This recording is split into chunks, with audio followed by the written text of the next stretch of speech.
livrés à nos seules forces, nous serions impuissants à élever à Gutenberg un monument digne de lui. Pour nous, le théâtre Tohu-Bohu, la lecture d'archives est forcément associée à des objets, puisque nous sommes marionnettistes et nous faisons du théâtre d'objets aussi. Les objets, au même titre que les personnes ou les textes, ont une histoire. Et donc ça nous a paru naturel d'associer à la lecture d'archives l'ajout d'objets.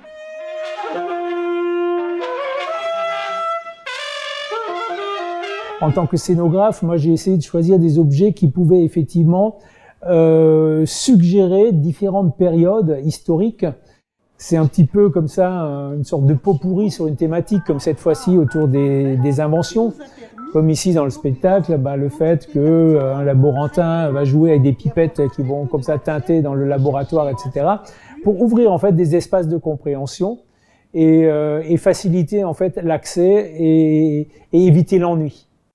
Pour les lectures en général, le travail de l'archiviste, c'est d'identifier les documents qui seraient susceptibles d'être intéressants, ceux qui se prêtent à sourire. Et ensuite, en fait, on va dépouiller les fonds d'archives, document après document, pour parfois extraire la pépite. Ces lectures, elles sont vraiment destinées à un public vraiment varié, qui va du collégien à l'entrée de la 6e, aux plus âgés d'entre nous.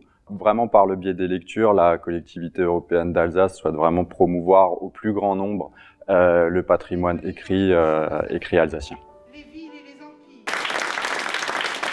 Et de voir des archives en fait qui revivent par la voix de quelqu'un, c'est hyper important, surtout dans le monde des archives. On n'a pas l'habitude de voir parler des documents. Et c'est vrai qu'il y a des petites notes d'humour sur des sujets un petit peu d'actualité par rapport au sujet, donc c'était assez rigolo.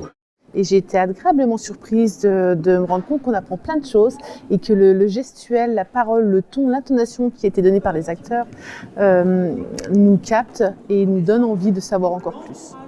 Je pense que ça pourrait permettre aux collégiens de mieux connaître le patrimoine ou de connaître tout simplement le patrimoine. On n'a peut-être pas cette chance de pouvoir les emmener partout, en tout cas au sein du collège. Et ça permettrait de voir ou d'entendre parler du patrimoine que nous avons chez nous.